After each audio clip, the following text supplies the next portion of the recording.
What is going on, FA Nation? I'm Justin Fensterman along with Ryan Hallam, and this is another edition of Fantasy Alarm Sports Talk. Ryan, they can't get enough of us. They're ending the week with us only to start those next week with us. Whose mistake is that? Come on, Mistake? Man. That's the best way. What do you think? Friday was so good. Like, we have to get these guys back as soon as humanly possible.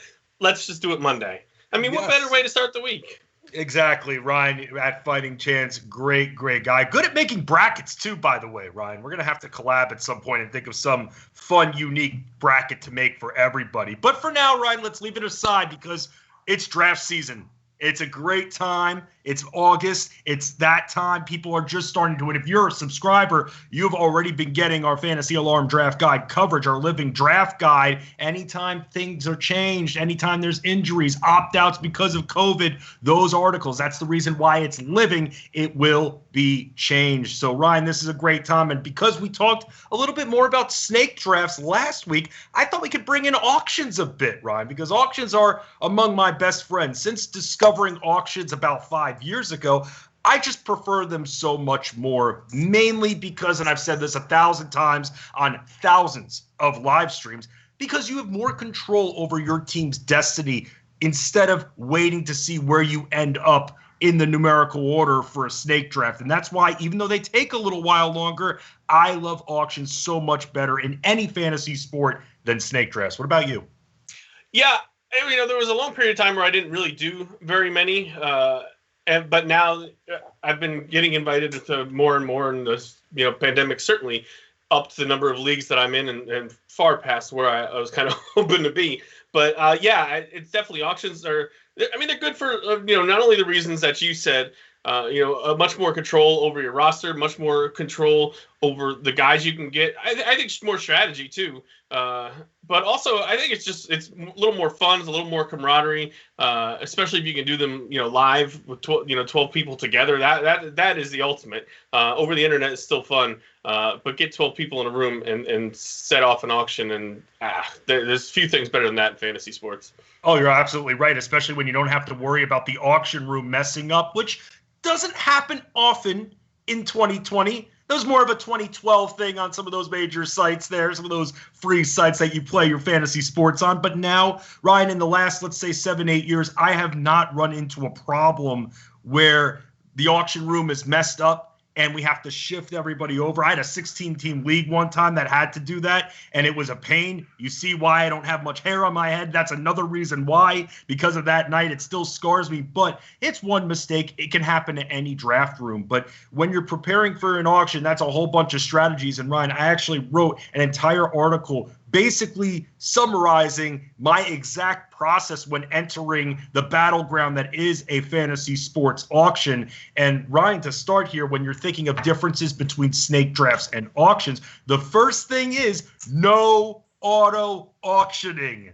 That's the big difference. There's no pre-ranking, even though it will give you the option to pre-rank. I have yet to find a site where it works perfectly, Ryan. And with that, that's the big thing with an auction as well. Everybody must be present. Otherwise, it blows the entire sanctity of the auction, Ryan. Have you ever been in a situation where people have missed auctions and then it messed up the draft a bit? No, and I never even thought about that, honestly, until you just brought it up. That is a great point. You hate the auto drafters. You hate the people who don't even care enough to show up for the draft. I always love when they get, auto picked to injured guys and guys who are out for the year. I'm like, there you go. Can't give us a couple hours, have the guys not playing. I appreciate that.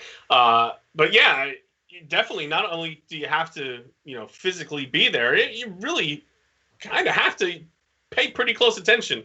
You never know what player is going to be put up for bid. You never know when the guy you really want, even, sleep. Sometimes people, and I think you've talked about this before, sometimes you try to put a guy out early that you don't expect to go for a lot of money. So this guy that you might think that in a snake draft you could wait 12 rounds for, that could happen at any time in an auction. So you definitely not only have to be there. You're giving away all my secret strategies over here? What is this, a live stream about how to improve people's auction ability? Come on, man. Don't give away all of Victoria's secrets. Seriously. No, I'm just kidding. There's an entire article explaining everything as part of that Fantasy Alarm draft guide. It's $20 to get a bunch of great guidelines for when not only you're in your drafts, but also in season management, as we spoke about on Fantasy Alarm Sports Talk last week. But that's the big thing, Ryan. It's how you want to go about it. For me, and what's worked the best is going after those nominations early of players that I don't want, that I will know will go for a high dollar amount. Someone like, let's just say, a Travis Kelce. I love Travis Kelce. Great talent. But you can get tight ends for $1. That's it, for $1 or $2. Whereas for Travis Kelce, who is the best of the best, arguably, Travis Kelce, you'll be spending at least $30 on, Ryan. That's a big difference between tight end number 1 and let's just say tight end number 8 or 9. Yeah, it definitely is a great strategy to do, especially if you know you're not going to target Travis Kelce. Putting him out there is really the best thing you could do, because, like you said, we did this on another stream. Get empty people's wallets as fast as you possibly can. You know, you have more money left than they do, and you didn't even have to worry about a guy that you even cared about. So case in point, if I and I do the exact same thing, by the way, if I just bought a wide receiver, next couple times I'm putting out receivers. So I'm not going to probably pull away another one and give me another guy around the same tier that I know I'm not really all that interested in. Like, I'm not a big Julio Jones guy. Julio Jones is someone you'll see me nominate every single time, because someone's going to spend $35-40 and then they have less money and I didn't want them anyway. Yes, and that's, again, great strategy. And you mentioned tiers, by the way, and that's how you're wondering, how do you keep yourself in check throughout the auction? Here's what you do, and I know it requires a little bit of work, but that's what it takes to be able to dominate in your auction. No one likes doing the extra work, Ryan. We determined that last week. Now we'll say it seeps into our next live stream here. And the big thing is writing a list of 15 to 20 players with their dollar amounts that you would like. Do a little bit of research and then add some dollars to that player, because the big thing with auctions that you have to remember is, while you want to try to get others to spend money, you have to remember to target the players that you want. That's what the golden opportunity in an auction is. If you want 2 first-round caliber talents, you can get that. You may be in dollar days shortly after, but you can get that opportunity to get the number 1 running back, to get the number 1 wide receiver. It can happen, man, but making your tiers, your auction tiers, is absolutely necessary, because while you're in a bidding war going back and forth, you're watching your list and you're keeping yourself and your budget in check, and you're not feeling the pressure, Ryan, to go after a certain position. I feel that that's what stalls players in auctions, is that they feel a pressure to go after. They need to get that running back, even though it might not be an active target. Now they're going to overpay, and it's going to break their balance early. Yeah, and that's another reason that it's important to pay attention the whole time. You don't want to miss a run on some running backs, and all of a sudden you don't have one. And now you see a lot of the top guys are off the board, and maybe you pay $3 or $4 more dollars for Todd Gurley than you wanted to, just to have some sort of, top talent running back. And obviously he's fallen off, so, that might not be the best example. But you don't get yourself painted into a corner waiting too long on a position as well, because then that's another time you might overpay. I think that's the biggest thing through the whole thing, is don't put yourself in a position where you have to overpay for a certain guy or a certain position, because then it's like waiting in a snake draft too long to decide who you want next, and that panic sets in. Say this is like the auction equivalent. All of a sudden you're not paying attention, and 14 running backs are off the board, and then you haven't gotten one yet. And then I had that situation in a mock that we did I don't know, a month or so ago, and obviously it didn't count, but yeah, I don't know how it happened, but all of a sudden, like, Devin Singletary was like the next best running back, and I hadn't taken one yet. So there I went, spending more money than I needed to have some sort of top running back. So I think, and if if you really don't want to do the work, if you really aren't against it, that's when you go and get the cheat sheet, because Howard Bender's done all that for you. He's got the tiers with the dollar values. So if you're really that lazy, go get the Fantasy Alarm cheat sheet. We do the work for you. Get it anyway, but the thing is, and especially when I'm on any of these shows, whether it's this or Alarm After Hours on SiriusXM, I just want people to learn something. That's the big thing. Because I want you guys out there to improve as fantasy sports players. Yes, get the cheat sheet, but use it as a guide.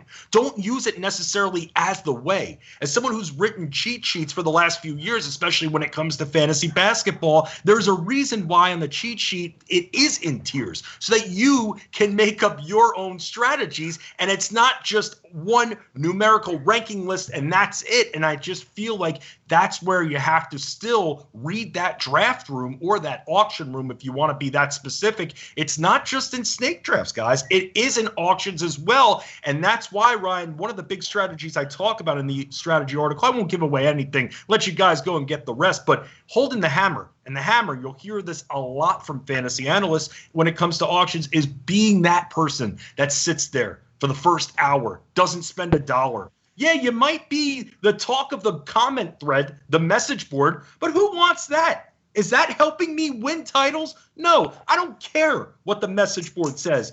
And I've been that person. Ooh, Fensty hasn't spent $1 yet. And it screwed me, Hallam. And I'm not that person anymore. Now, I'm not going to force myself into getting a player, but that's why I have my draft target list. I see a few disappearing, and all of a sudden there's some money off the board. Then maybe I throw a left when they're expecting a right. People are seeing me auction off players that I don't like. Maybe I sneak one in that I know I can get. And that's where you got to keep it moving. All about variable change in both snake drafts and auctions.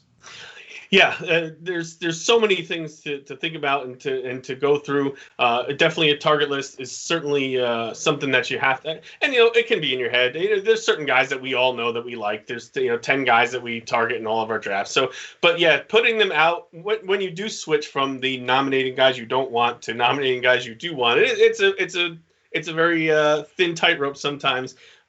Sometimes you put that guy out and you hope, and then all of a sudden a bidding war starts, and that's. Let's and not to just segue right into something else I'm sure you're going to bring up, but the bidding war is just the worst possible thing that you get into. Even if it's a guy that you like, there's sometimes you got to just let it go. And if you see 3 or 4 people into it, the chances are you just have to chalk that one up to a loss. Right. And that's a whole bunch of strategies in itself. I'm glad that you brought up bidding wars, Ryan, because here's the deal. All of a sudden, you're down to one-on-one. It's me and Ryan going after a player. Let's just say it's a Devontae Adams, like what happened in our Fantasy Alarm Best Ball auction maybe about a month ago when it was me and James Grande going after Devontae Adams, side chatting while the bidding process is going on. So we're getting into a bidding war. He's telling me to stop. I'm like, you stop, okay? So we're going back and forth. Now, there are some people who are just going to keep going up till they get the player. They don't care how much they spend, which is okay if it's a top target of yours, until, let's just say, you want that top talent, all of a sudden you're in the 70s. That's not good. I try not to spend over 70 on a player. McCaffrey and Barkley would naturally be those two players that I would, but I've never been in that position where I've spent 70. It's always around 67, 68, 69. But when you're in a bidding war, Ryan, sometimes it's a waste because people wait until the last second, boom, then up the bid by $1. Here's what you do, and here's what I do, Ryan, because if you settle into a pattern, it's going to make the player that you're in a bidding war against very settled and calm. So here's what I'm going to do. Ryan, if I'm waiting until the last second, boom, up $1, then you're waiting to the last second, up $1, I'm going to bid up that $1 right away. I'm going to get your brain moving, your gears grinding. I want you thinking. I want you hesitating. I want you wondering, wow, how much is he going to go up? He just, like that, they went back to him, boom, right back to you. Put the ball into your opponent's court and get their brain thinking. Don't let them get settled, because then you're not going to get the player. Sometimes, Ryan, another strategy, I don't know if you've done this, is instead of raising the bid $1, you're raising back and forth, $1, raise $2. Whoa, slow down. All of a sudden, the hesitation, the mindset, the mental game of auctions, Ryan Hallam, is just as important as getting the guys you want. I didn't know you were such a mental terrorist when it came to auctions. So aggressive. Not only looking to get the best roster, but you just want to break your opponents down to their core too. I love it. Love it. I've never seen this side of you. You've seen Karate Kid, right? Yeah. Strike hard, no mercy, sir. That's how I am when it comes to my auctions, because I've been on the other end. I've gotten my ass kicked before in auctions, and I don't like it. It's not a good feeling, and that's not going to happen to me anymore. As much as I love auctions, yes, I was the guy holding the hammer, and guess what? I was holding nothing else besides that hammer, and I didn't get the team I wanted, the players I wanted. I got outbid. I shied away. I had to learn, and it took me a few years, how to become more aggressive. Even when playing with industry people, I have to still remember to be aggressive, and that takes a little while. Hesitation is so massive in auctions, Ryan. That's why now I have this Cobra Kai mindset now, because I've had better results over the last few years. Who hurt you, Fensty? I've hurt so many times. Come on, man. I've been hurt so many times, and that's why I'm able to write, because I've experienced the other side. And I don't dominate every auctions, but as opposed to 5 years ago, now I make sure I get a few players I want without questioning myself, without going over my budget that I put out on some of the draft targets, the active draft targets I want. But that's the importance, Ryan, keeping things moving. It's like in a boxing match, keeping your opponent moving from side to side. You throw that same jab every single time, it's going to get boring. Your opponent's going to be settled. They're going to be expecting it. That's when the trickery comes in. Yeah, and I completely agree with you. I'm picking on you a little bit, but I honestly pick on me, Ryan Hallam. Always pick on me. I was the same guy not that long ago either. And then you know what? You have the most money at the end up. You know what you end up with? Matthew Stafford and Marlon Mack and Marvin Jones and all these middle tier guys. And you don't have any studs, and you're not winning with a group full of middle tier guys. It's just not how it works. So I'm not saying spend it all in three players, but I mean, what do you add $100 left and you got 9 spots left and everybody else is all right, great. You're getting guys that if you had spent, you could be getting for $4 now, but you can bid 10. I don't understand how that's not helping you. That's not helping you win. It's going to end up with 9th place. That's where you're headed. So yeah, you have to go after some stars, but you have to be smart about it. The 70s. I've watched guys this year, McCaffrey and Barkley, get into the mid 70s because people just are doing the bidding war. That's not smart. But you can't just sit there and just keep that wallet all tightened up, waiting for. Just there's not a lot left at the end, so you got to make a nice balance of some stars and the middle tier, and there's especially football more than baseball. There's always dollar guys, especially wide receivers. There are so many wide receivers, to just be waiting and holding on to your money makes no sense. I'm so glad you brought that up as well, Ryan. You're really getting on my good side during this live stream here, and that's because auctions really teach you how to truly value players. That's what it's done for me, because like you said, there are low-end wide receiver twos that you'll spend $1 or $2 for, and that's it. That's it. And you won't think it on the grand scheme of things. An 8th round or 9th round pick going for $1 or $2, that's the variance in auctions right there. You'll see that, and then you'll be kicking yourself that you still have $120, and now all of a sudden you're wondering why some of those second tier receivers, let's say 3rd or 4th tier receivers, the 3rd tier receivers are going for so cheap. The drop off, you have to take advantage of it and spending a little bit early on your active targets. Ryan, you mentioned Todd Gurley before. I'm not a huge hater on Todd Gurley. He's not a fully active target of mine. Interested to see where he goes. I don't want to have to worry about spending close to $40 on Todd Gurley, though. That's the problem. And if I'm sitting there not spending any money, running backs are going off like crazy. Drop off at that position is massive. All of a sudden, you're stuck with Todd Gurley, and then you're looking at some of the rookies. You're looking at Swift. You're looking even at a Kerryon Johnson, who will still naturally be there by then. But you're looking at Swift. You're looking at Vaughn. You're looking at some of those guys. And that's where all of a sudden I feel the pressure. Now I'm likely to overspend, and that's where you guys can't get caught. Holding the hammer, meaning once again, if you don't understand the terminology, which is perfectly okay, that's what we have these articles for. That's what we have our chats for on the site. Holding the hammer, you're not spending almost intentionally because you want to think, I'll have the most money. I'll get whoever I want with those second tiers. But let me tell you what happens. You play with a player like me, and I make sure that my max bet is still high enough that I'm going to make you spend. I'm going to be sitting there. I'm looking at your roster because I'm constantly scanning through rosters during the downtime. And Ryan, let's talk about that for a second, because that's something we don't talk about enough. Let's say a player that you don't want, and he could be a high-valued player. Julio Jones, for instance. The bidding process is going on and on. What are you doing during that time generally? You're laying off completely. You're sitting there with your arms folded. But what do you do while a player you don't want is up for bid? Well, I'm always paying attention, and I would say trying to decide who I'm going to bid up next, but I don't do that. I make a list of guys that I know I don't want before the draft starts, and that's another just to tick it off. So I'm not necessarily thinking about who I'm going on next. But I even if I'm not interested, I am paying attention because there's times where guys are going for less than I feel they should go for. This happened to me in baseball actually this year twice. I was actually Aroldis Chapman both times of the Yankees, the closer. He was going for like $10, $11, and I'm like, this guy, before the pandemic and everything, it was like, this guy's one of the best closers on the best teams. I can't sit here and let him go for $10. I'm going to make someone spend a little bit more money. So I did. It was 11 and 12. I still wasn't happy at 12, so I went to 13.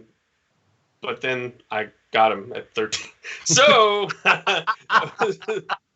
go to your point about what you're doing during the draft, and then we'll talk about price enforcing after that. Absolutely. Now, let me tell you what I'm doing during those high values, especially when we're a few rounds deep into the auction, meaning a few rounds of bidding, because we're all putting in an order to nominate players. Once it's been around 2 or 3 nominations through, I start looking at some of those players that I don't want. For you, it would be Julio Jones. And during the bidding process, I'm scanning through different teams just to see who doesn't have a certain position then. Who's more likely to spend, because that will dictate my next nomination. If there's a player, which I generally put up players I don't want first, and I'm seeing all of a sudden running backs start to go, and there's a Todd Gurley there, let's say, and I'm set at running back, I'm putting out Todd Gurley when I see 6 or 7 teams not having a running back yet. Not only am I putting Todd Gurley out there, but I'm starting that bidding process at about $5 to $10, Ryan, just to get people spending, to jumpstart the spending in the auction. Yeah, that's another thing. Don't put out good people for $1. It's annoying, and it just makes the auction last longer. If somebody's a $30 player, don't nominate them for $1. Christian McCaffrey, $1. Yeah, I hate that. Come on, man. And then you see the people when they do that, and the next person bids $2. I'm like, enough. $40, boom. If he's gonna go for $40, then I'll take him. Don't. That's one thing that drives me nuts. Complain about auctions taking longer. That's how you shorten it. Don't spend the entire time you have to nominate a player. Just nominate the player right away. And don't just start that bidding process like Ryan was saying for a guy like Christian McCaffrey at $1. Start him at 30 or 40. I assure you, you're not getting him at 30 or 40. Yeah, but you were talking about earlier about waiting till the last second to bid a guy for another $1. Sometimes I get you're really agonizing those 10, 15 seconds about whether you want to go another $1. But a lot of times you know whether you're going to do it or not. Don't wait 14 seconds, because then the damn clock starts back up at 15 seconds, and the auction takes 6 hours. You know if you're going to bid or not. Bid or don't bid. Right. Do it sometimes. Don't do it every single time. Every single time. It's like we were talking about before. It's you want to put the pressure, you're in a bidding war, and you want to put the pressure back on your opponent so it gets them to hesitate a little bit. So maybe they're like, I'm not spending anymore. Then change it up. If you're waiting, okay, he's going to give me 10 seconds anyway, then he's probably going to go up $1. No, instead, boom, right away, back to you. And I'm telling you, it will make your opponent's brain freeze a little bit unless they have their tiers written out like you do. Then you can combat that. And I know our Fantasy Alarm subscribers will have some of their active targets written out to play prevent defense against bidding wars like that. So you can put the ball immediately back into your opponent's corner. These are little things that we didn't even think about. How about this, Ryan? And I'm this guy. And you can tell me if you hate this jerk or not in your auctions, but let's say you have kickers and defenses involved. I'm most likely going to start by putting the top defense out there first, because I've seen top defenses go for up to $7. especially early. People are eager to bid. They want to hit the button. They're so excited. It's the auctions. It's fantasy football season. We've had this pandemic. I can't wait to bid. I'm going to take advantage of you. I'm going to put that first defense out there. Bid on that. $5 to $7 off the board right away. And if I see that, I'm going to go after the second best defense. And then someone's going to write in the message board, Fetsty, you're putting out defenses and kickers first. I don't care. I'm getting money off the board. Yes, I've heard you. I've never done that before. I've never seen that done before, to be honest. So I won't say I hate that jerk that does that. I think it's good strategy. I don't know. Like I said, any opportunity to get money off the board in a fashion for someone you weren't going to go for is absolutely a good idea, because when they have less money, you get what you want. Yes, absolutely. And if you want a certain defense that's not a top 3 defense and you have to address the position, you're in leagues where all starting positions must be drafted. Meaning, if there's a rule in your leagues, and this is where it's a bit of a loophole when it comes to fantasy sports, Ryan, because if I don't see a rule that says I have to make sure I have an entire starting lineup after the draft, I've done this so many times before, I'm going to save the money and I'm going to worry about kicker and team defense later on, the week before the season. And then because I'm probably streaming for the most part anyway, unless I'm going after the top kicker or the top team defense. So why not just use the extra auction budget I have, even if it's an extra $1 or $2, because every dollar counts, and use that towards a dollar value player. Use that to make sure I have a $2 or $3 max bet at the end so I can get that super sleeper I want. If that's not addressed in the rules, or the site you play on doesn't force me to do that, I'm going to take advantage of it every time. And you guys will probably make fun of me. Oh, Fetsty's so stupid. He didn't even draft a kicker or defense. It's not stupid. It's strategy. It's how to save your money, Hallam. How do you feel? Yeah, I've never done it with defense, but I've definitely done it with kickers, and that's in snake drafts and auctions. To me, almost every kicker is the same. Justin Tucker, Will Lutz, Harrison Butker. There's a few guys out there that can be difference makers, but for the most part, a kicker is a kicker. If they took them out of fantasy football tomorrow, I wouldn't shed a tear. And definitely, what's the difference between the 12th or the 8th best kicker and the 13th best kicker? Not a whole lot. So that's definitely, when you can save a couple dollars and pick up the guy that you definitely wanted. Like you said, the super sleeper, like somebody that you're thinking about. We get towards the end, you've got $4 left. Everyone else has $3. There you go. That's how you get your guy. Right. Now, if you have to address the position, and this is something that's a little bit of a trick of the trade as well, if it's not a top 3 defense or kicker, but there's someone that you want because you've done your own research and you know that this team defense or this kicker might have sleeper potential, no one will go after him. First nomination, throw that person out there. Throw that kicker out there. Okay, it's $1. People won't likely bid, and then you're good. But if it's a top at the position, you'll get other people bidding. That's where you throw a left where they're expecting a right, and that's how you get the ideal team defense you want. That's middle of the road, where instead of going after the top and where you're going to be in a little bit of a bidding war early on. And I also think towards the middle, where people are maybe a little bit, I won't say counting their money, or a little bit hesitant, that don't want to throw out an extra $1 for defense or a kicker when, some of these middle tier guys are going that maybe they had their eyes on. So, about halfway through is not, I don't think, a bad time to try to squeeze that in there. I think most people are thinking, oh, I'll do that at the end, or I'll do it with for $1 or whatever. So if you some defense or a kicker that might cost you $3 or $4, and it's gonna, you might have a better chance when people are starting to feel a little, the little bit of pressure of that dollar figure going down in their column.